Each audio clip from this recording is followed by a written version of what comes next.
What's going on, my MMA boxing addicts? Today, we're going to be breaking down, digging deep, and making our prediction on the upcoming heavyweight class taking place October 25th, next Saturday, at the O2 Arena in London between your WBO interim champion of the world, Joseph Parker, going up against Fabio Wardley, your WBA interim heavyweight champion of the world, my friends. Yo, this is going to be an absolutely fantastic matchup. Now, before we place any bets, before I lay my money down on these guys, not only do we do an extensive breakdown and a research on their last recent fights and their resume and everything that's been going down with them the last 2 months and leading up to this 1 week away from their training camp, we also do a deep, extensive dive and look at their amateur backgrounds, when they started boxing, why they started boxing. And the reason for that is because I'm putting money on these people. I want to know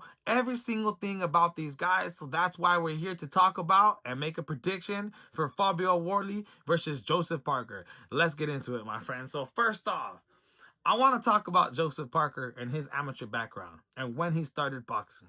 So check it out, man. Joseph Parker, the pride of New Zealand, started boxing at the age of 10 in 2002, all right? He was in the gym, in and out, 8 years old, 9 years old, but actually started practicing boxing at the age of 10. Fast forward all the way to 2012, 10 years later, Joseph Parker is making his professional debut, all right? So he went through 10 years of fighting in the amateurs, gaining experience before he decided to become professional in 2012. All right, now during his amateur days, he had a record of 66, and I don't know how many losses and how many wins exactly because they don't actually tell you. But when you do your own research, it says he has over 70 fights and over 40 wins.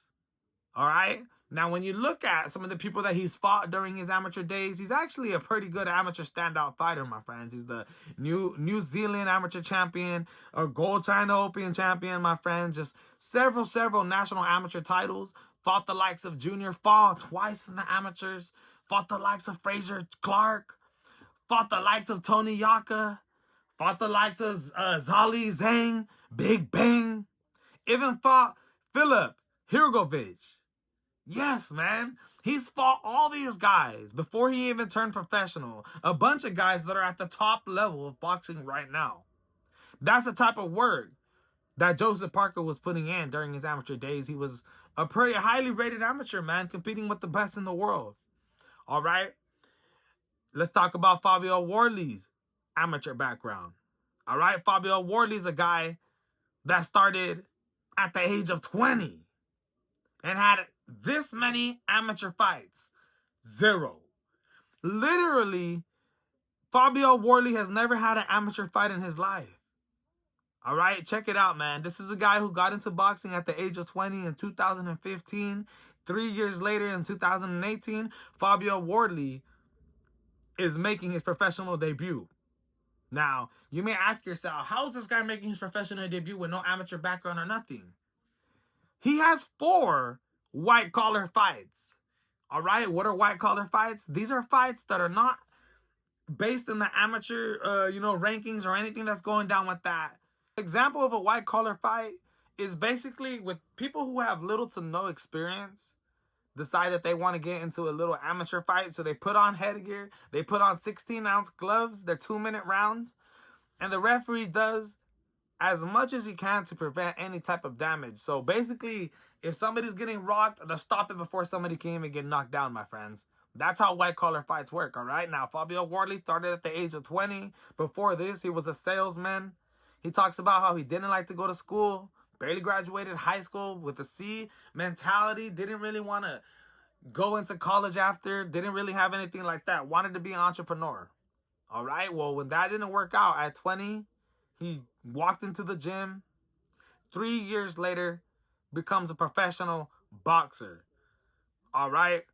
Now, when you compare amateur backgrounds, you say to yourself, there's an absolutely ridiculous gap in the experience right here. Let me explain it to you a little bit more. So when Fabio Wardley made his professional debut, it was 2018. In 2018, Joseph Parker had already became the WBO heavyweight champion of the world, beating Andy Ruiz Jr. All right.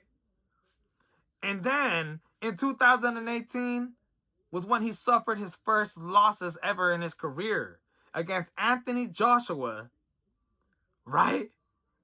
In a ridiculously good fight. I'm not going to lie, man. That was a fight that I looked at Joseph Parker differently, and I said, you know what? He was 26 years old at the time, right? He was competing in these absolutely huge fights and went to decision. So I know he lost that fight, right? But that was in 2018 when Fabio Wardley was literally making his pro debut. Joseph Parker was already fighting the likes of Anthony Joshua, right?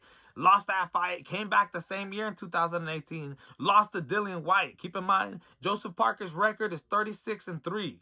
3 losses. 2 in 2018 when he was 26 years old. 1 more when he was 30 years old against Joe Joyce. Right? Joe Joyce, another cat that started boxing a little bit later in his age. He was 22 years old, but the difference between him and Fabio Wardley was that Joe Joyce became a professional. Started boxing at 22 years old, but didn't become a professional boxer until 31. Yes. So he gained 9 years of experience, even becoming a 2016 silver medalist in the Rio Olympics, before he became a professional, unlike Fabio Wardley, with only 3 years and basically no amateur fights at all. Just 4 white-collar fights against people who had little to no experience at all. So check it out. Since then, Joseph Parker, like I said, lost to Joe Joyce 3 years ago. It's been 3 years. He hasn't took a loss yet. He's been on an absolute run, beating the likes of Deontay Wilder, Zali, Big Bang Zhang, right? Where he got dropped 2 times, once in the 3rd, once in the 8th round, but still showed absolutely amazing boxing skills since 2018 to right now. Joseph Parker's 33 years old now. His skill has absolutely risen. He's the WBO interim champion of the world, who should have been fighting the likes of Alexander Usyk next, but instead decided to give the blue-collar Fabio Wardley a chance, my friends. Now, this is a ridiculous fight right here because there's a big, big gap in experience. Joseph Parker has 10 years experience on Fabio Wardley. Okay? So this is going to be super, super interesting. When you look at their last couple of fights, let's talk about that. Joseph Parker, like I said, he beat Deontay Wilder, was clobbering him with huge punches. Deontay Wilder was not letting his hands go. And because of that, Joseph Parker took advantage and displayed great boxing. He's always been a great boxer, man. All right? When he fought against Zali Zhang, you know, his chin is a little suspect. Don't get me wrong. He was dropped against Zhang 2 times. And we all know Big Bang Zhang is a big puncher. But he was knocked out by Joe Joyce when he was 30 years old. Right? In the 11th round. And TK, it was dirty. It was dirty, bro. And he was getting messed up during that fight, man. But in his last couple fights, in the last 3 years, he's been on an absolute run. In his last fight, he just knocked out Martin Bakole in the 2nd round. The hugest right hand ever. Boom! All right, Martin Bakole was a monster. It was just coming off beating Jared Anderson, their American hopeful. Demolished him, okay? And even though he was supposed to fight Daniel Dubois, but Daniel Dubois pulled out due to injury, in steps in Martin Bakole on what, 36-hour notice? So, of course, Joseph Parker gets the knockout. All right? Fabio Wardley's last couple fights. He's 19-0 with 1 draw. The draw 3 fights ago against Fraser Clark. All right? An absolutely fantastic fight. Both of them going at it. But I would say the person who did more damage had to be Fabio Wardley. I mean, he was hitting Fraser Clark all over the place with huge punches, right? Even dropping him. But in that fight, you've seen that he started to slow down in those last couple rounds, and Fraser Clark was clipping him with huge punches. The thing about Fabio Wardley is because he has such little experience. His defense isn't the best. He has the heart of a lion And he hit so goddamn hard that he could literally end a fight out of nowhere. Right? Because right after he fought against the 3 fights ago, Frazer Clarke, which ended in a draw, he ends up coming back, rematching Frazer Clarke once again and knocks him out in the first round. All right? I mean, just shut everybody up and put the boxing world on notice that this blue-collar kid who started at a really young age with no little experience beat guys like Frazer Clarke, who started at 6 years old with super amount of experience. All right? Now, we know Frazer Clarke isn't a Joseph Parker, but it was absolutely amazing, all right? Now, in his last fight, he competed against Justice Honey, somebody with a lot of experience as well, started at the age of 8, right? Was actually a really good amateur. Some people thought he might have possibly been able to win the Olympics if he didn't have his injury. It wasn't able to go, right? Multiple national champion, my friends, in the amateurs. Justin Honey was beating the crap out of Fabio Wardley for 10 rounds. Absolutely outboxing him, outskilling him, using his footwork, using his defense, exposing Fabio Wardley for what it was happening, for what his experience was. But what happened in the 10th round? The thing about Fabio Wardley is he never gives up.